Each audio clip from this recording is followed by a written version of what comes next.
Eric, a couple weeks ago, there was this SNL video going around where one of the SNL cast members was like parodying a looksmaxxer. Oh yeah, I've heard of the looksmaxxing. I instantly started thinking about our work, and I was like, is there such a thing as brandmaxxing? And then I was like, Eric Ressler is definitely a brandmaxxer. I'm not even going to argue with that one. I think I should update my LinkedIn profile, Brandmaxxing for social impact. Please do that. TM. So today, I want to put you on the hot seat a little bit, and I want to ask you some tough questions about brandmaxxing. Okay. And see where we land at the end of it. Sounds great. Let's go. I'm Eric Ressler. I'm Jonathan Hicken. And this is Designing Tomorrow.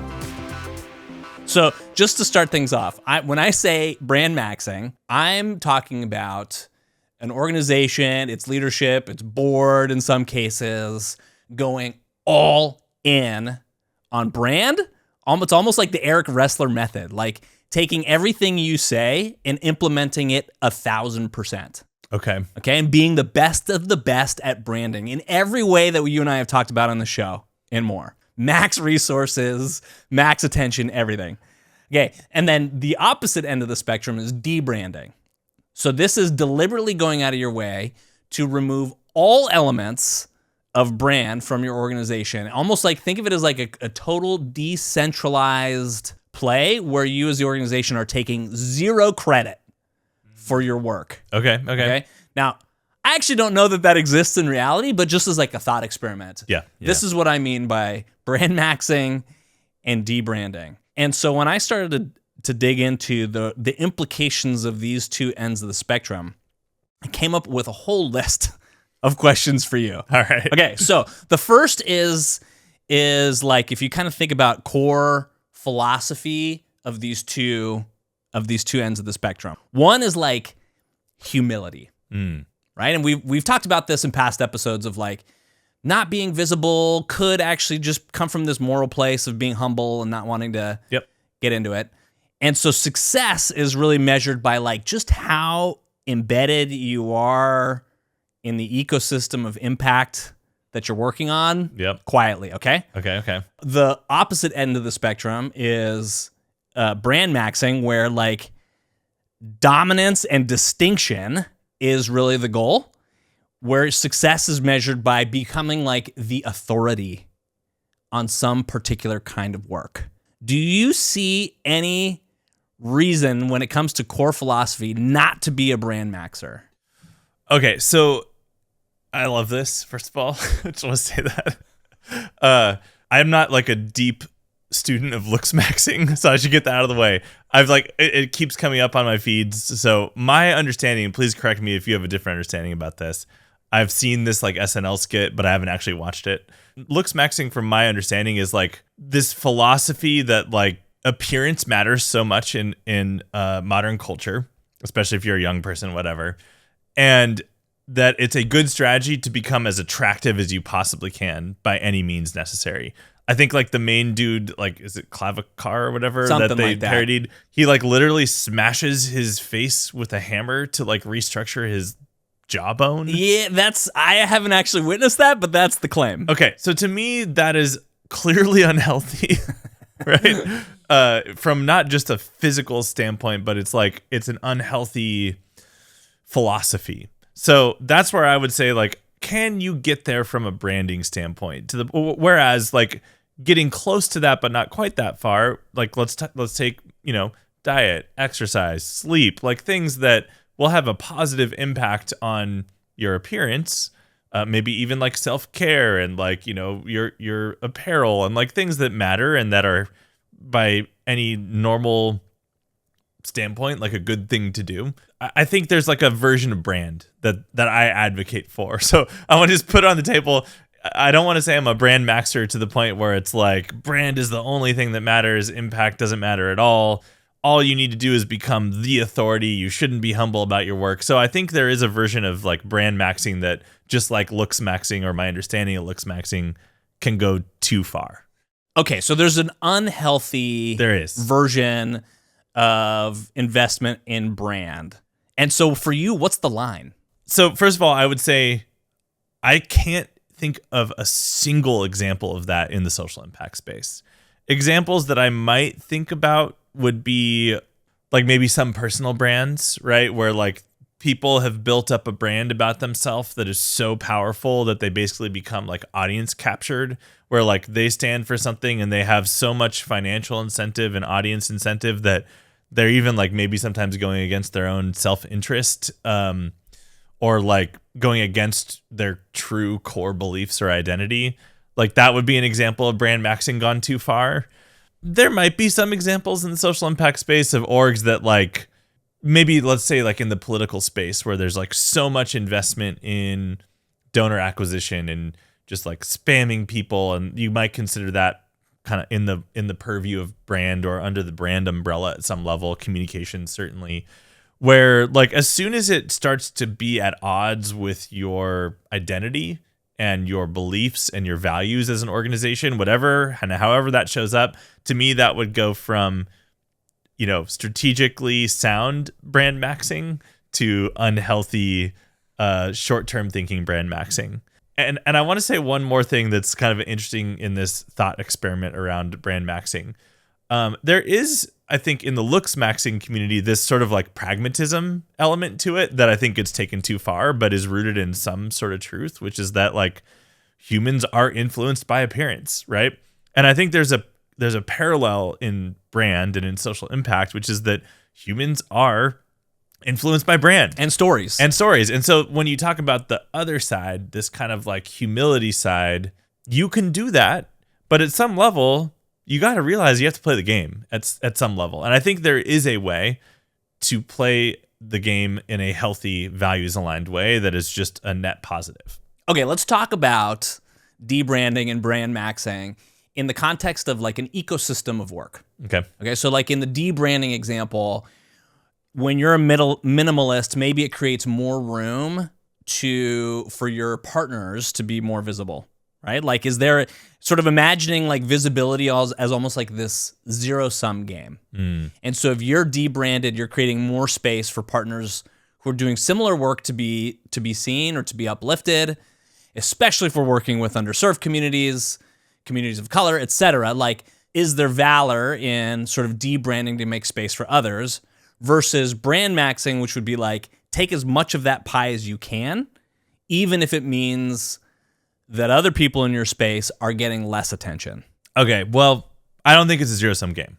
So in that example, like I think it's a good example.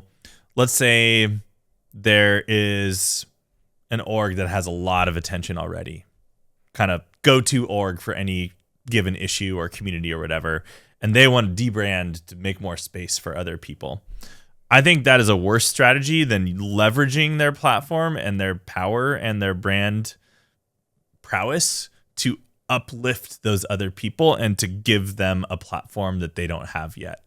And so you are still, in that case, as that parent organization or that more known organization, still Brandmaxxing at some level, but you are sharing the power of your brand to uplift someone else in the ecosystem. Fair enough. Okay, so let's move on to this idea of like trust building, right? Because I think a lot of what we end up talking about, right, in storytelling and positioning and messaging is building trust, is building credibility.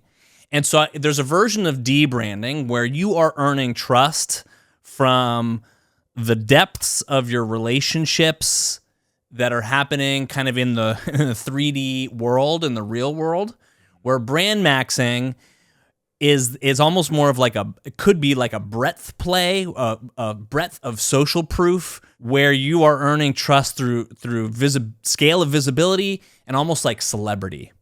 Is there any sort of qualitative difference in how we're building trust on these two hypothetical ends of the spectrum? Well, so I would push back a little bit on the idea that like doing things in the 3D world is not Brandmaxxing. I think that like we think about the word brand and sometimes we think about like your logo or your content, but brand is really how you show up in the world at large, right? And to me, like when I think about like building a brand, it's about having clarity about who you actually are, self-awareness around that, a conviction about who you're becoming. We've talked about these concepts recently a lot, and they're top of mind for me.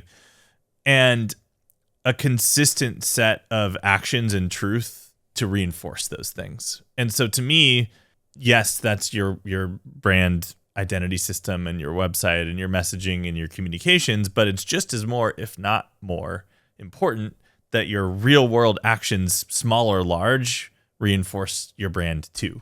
I would consider a meeting with a funder in a one-on-one situation an act of brand in one way or another, because either you are going to show up in coherence with your stated brand values and your stated conviction as an organization or not, right? So to your point about breadth versus depth, though, or like visibility versus those 3D actions, to me, those are just different strategies. And some orgs might need to go breadth first. Some orgs might need to go depth first. But to me, that all fits into my new favorite Brandmaxxing bandwagon. Okay. All right. So in this work, we often talk about success looking like making our organizations obsolete, right? Like, we've solved this big problem, so the world no longer needs us. Like, high fives, we did it. Yeah. Okay. And so I feel like in a debranding world, that goal is more achievable because you're sort of integrated systematically. And if your brand never really existed, you can just disappear and the world goes on. Yeah. Whereas in Brandmaxxing, we're almost looking for like a more of a like almost capitalistic like market leadership. And so can you just disappear and say that you've solved the problem, now your brand no longer exists? Like, are you caught in needing to sustain your brand? That's a good question. I mean, so to me, I think about brand as like a critical pillar for an organization. So I could ask that same question about like if you're operations maxing or if you're like culture maxing. Sure. Like, does that mean you can't spin down? Sure. Like, to me, this is just a good, sound business investment, right? And like, if not done well, you probably won't ever get to the point where you can spin down because you haven't been able to make that impact. Now, of course, there's going to be some exceptions to this, but I also sort of think that paradigm of like we're putting ourselves out of business is a little bit of a misnomer or oversimplification, because usually the problems that we are solving are fluid. They're not fixed. And usually they're big, wicked problems. And so you might solve one part of it, but there's certainly another aligned problem that you are probably going to be well fit to solve as well. And now you have momentum, you have experience, you have a team of people who are aligned, who are already in motion. So you're probably better fit to go like pivot as an organization than to spin down and hope someone else spins up for that next problem. Again, probably some caveats, probably some examples where like, oh, we fixed that one problem in that one community and now we're shutting down, boys. It was great, right? But like, I think that's pretty uncommon too. Yeah, I think that's fair enough, right? And I also think that some of these problems, I kind of think of a bell curve, and if your organization's successful, maybe you're just shifting that bell curve, but there's still ends of the bell curve that you can continue to work on.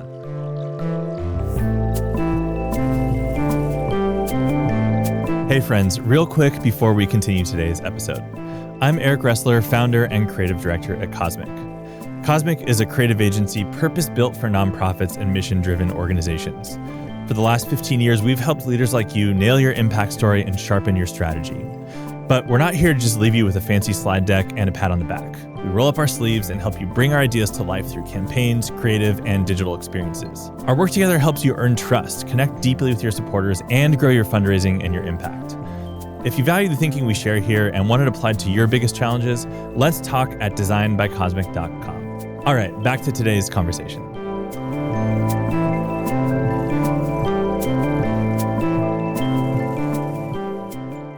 The other theme that comes up for me when I think about debranding and brandmaxxing is this idea of, something that I think came up in an interview you had with Amanda. Forgive me, I'm forgetting her last Amanda name. Litman. Yeah. Mm-hmm. About people not following brands but following people. Right? So I'm like, okay, if we sort of like cross-reference brandmaxxing with individual-led brands rather than organizational-led brands, is there a world in which you're building up an individual so much that it actually becomes like a fragile point of risk for the organization? Absolutely. Yes. I think this is actually a really important point because Amanda's totally right, first of all. and she comes from politics. And so a lot of her point of view, she has a really interesting point of view, which is why I was so excited to have her on the show, because she is often talking about individual political candidates and politics at large in America. And she's also the executive director of Run for Something, which is a brand, right, that helps young people and everyday people run for office. And so she has a unique vantage point in that she is both building a brand, she's building a personal brand, and she has thoughts, ideas, and opinions and recommendations around how to run successful political campaigns and what the next generation of political candidates needs to look like.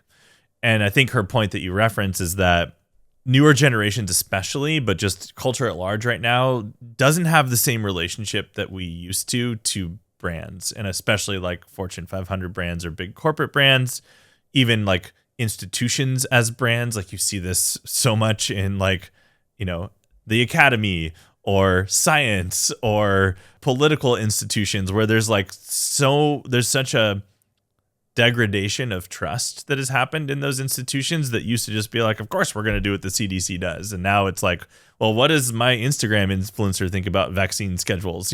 Like that's a huge cultural shift. Not probably for the best in many cases. So what does that mean in terms of brandmaxxing versus debranding? To take it back to our conversation, I think it just means like the nature of how brands show up in culture has changed a lot. I think that in a positive light, it means that brands need to be more, I'll use some buzzwords here to point at a concept, human, authentic. These are the things you hear. Less polished, more just like straight up and real, and less of a like PR based play and more of a just like, I think it's less about presentation and performance and more about like truth and clarity. Like those are the words that I'm really thinking about a lot right now when I'm thinking about how we brand organizations, is like helping them deeply understand who they are, like way, way, way past surface level. That's becoming more and more important, crystallizing that vision and being really good at communicating that in a way that people can get instantly. And then, yes, also having some like people powered stories behind that or people representation so that it's not like your PR spokesperson getting a press release out. It's often the executive director or your development director or a staff person who's now responsible for that message. The risk I see if you kind of like, if you take these two concepts of brandmaxxing and sort of individual led brands, the risk I see is that you get this sort of like single point of failure, right? Where, yes, especially if the individual who's most visible is the executive director or CEO or whatever. Yeah. Because one mistake and that whole brand comes crashing down. If you have invested a lot of brand equity and time into this individual and they leave or they make a mistake, like you're toast. Totally agree. And I've seen this happen over and over again, even before like personal brand building was like the hot topic, where even just like a super charismatic leader or board chair or executive director who was responsible for telling the story, who was really good with people, who had a good network, who was really good at fundraising, all of a sudden they're on to the next thing and the org's like got the rug pulled out from underneath them. So I think we have to be careful about that. And I still believe strongly that as much as we should have more of that human, authentic, focused storytelling, and yes, like more coming from executive directors or CEOs and staff, we do have to be careful not to like over-index on that to the point that it's like there's no support behind it as the brand. Like you can do both at the same time. And Amanda's doing a really good job of that. Like she's building a really strong personal brand. She's an author also. She has her own personal Substack. She talks about her work. She talks about her life. She talks about parenthood. And she's at the same time building up the Run for Something brand too.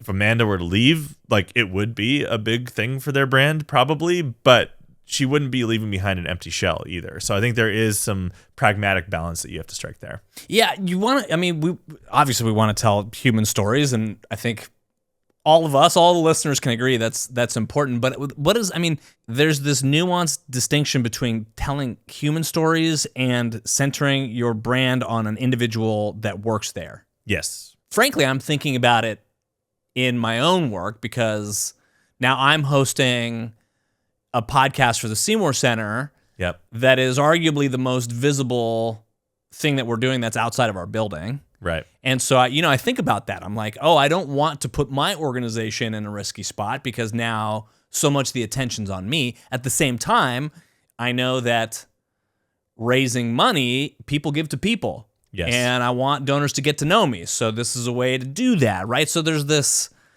dance. It's a dance. It's a healthy tension, I would say, when done right, where, yeah, people want to give to people want to follow people.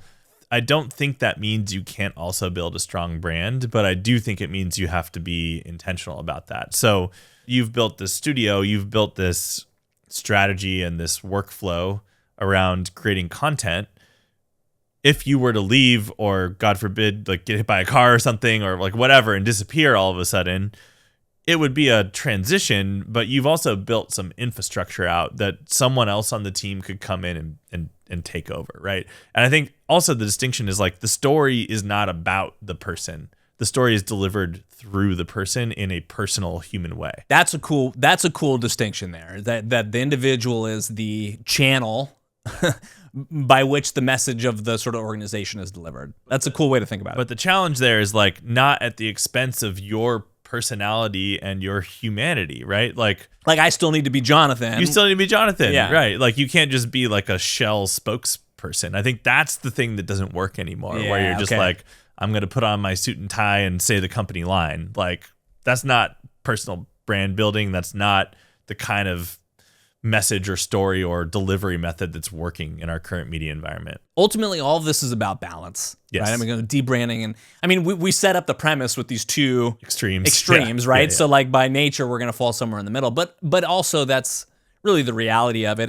And from the sort of my executive director perspective, that's just running a business, man. Like that's just like, you got to balance all of the levers. And so obviously debranding and Brandmaxxing to the extreme are really not like even feasible. Yep. But the sector at large has been unbalanced or imbalanced, excuse me, right? For decades or maybe even since the beginning. And so your voice in this sector, I think, is really important because, you're advocating for a particular version of running social impact, which prioritizes brand really heavily. Yeah. But I think you're pulling the whole sector to become more balanced, which I think is ultimately healthy. Yeah. And one thing I would share as I've become more like public in this work and like through this podcast and other efforts is like, I don't want to diminish that. Like I also like, I'm an introvert. Like I don't love being on camera. I hate like speaking in front of large audiences, et cetera. And I think sometimes we kind of like have almost this, we talk about this a lot, this kind of like pride of being behind the scenes or whatever. Or like sometimes I see this with clients, and I think we're going to do an episode more on this, but I want to tease it out a little bit, where there's this like, well, I don't want to add to the noise. Like I'm not important enough. I don't have a strong enough point of view. And honestly, like I've started to come around to like, get over yourself, man. Because that is actually kind of a pretentious point of view when you think about it, because you're saying like it's not really that I'm not good enough. It's almost like I'm too good to put myself out there in that way. And like, I don't want the attention. So it's like, it's this weird, and this is a transition that I've had where it's just like, you're not so special that you can't also do this. I don't know if I'm making any sense. You're totally making sense. The way I would interpret that is like, this like hubris that if all of a sudden I add my voice to the mix, like everybody's going to be focused on me. Right. And that's the thing, is like no one really cares that much. Right. Your stuff is not so special that like it can't also be in the fray. Like, and I think like the way that I would just think about this is that you need to be out there telling stories. You need to be out there. Like if you're doing this work, like it deserves to get its message out into the world, and you are doing a disservice. And this idea that like I don't have anything to say, or that like, oh, we're going to bring too much attention to our mission. Like there's just a certain amount of this that's like, look, if you're going to be in the game, you got to play by the rules, and the rules are dictated by human psychology, and like just get over it and just do it. Like that's something I've been like learning a lot more, is like, cause I was that person. I was like, I don't want to get in front of a camera. Like I don't want to have attention on me. Like I don't want to be in the spotlight. And when I really started to unpack that more deeply and do some self-reflection, it was that like, yes, I had imposter syndrome. I was worried about like flubbing something, but also I was like, I'm better than that. I'm like too good to like play this game. I don't need to. And it's just like you don't need to, but like be clear about the consequences in our current world about like what you're giving up by not doing that. Well, look, I hope that you do change your LinkedIn profile to Chief Brand Maxer of the social impact sector. No, but no, I really, really appreciate it. And I think that, frankly, you're pulling the sector in a really important direction, and I'm glad to be a part of it. So thanks for unpacking this Brandmaxxing concept with me today, Eric. Anything else? Thank you for giving me my new LinkedIn profile. All right, that does it. Thanks, man. Thanks. If you enjoyed today's video, please be sure to hit like and subscribe, or even leave us a comment. It really helps. Thank you. And thank you for all that you do for your cause and for being part of the movement to move humanity and the planet forward.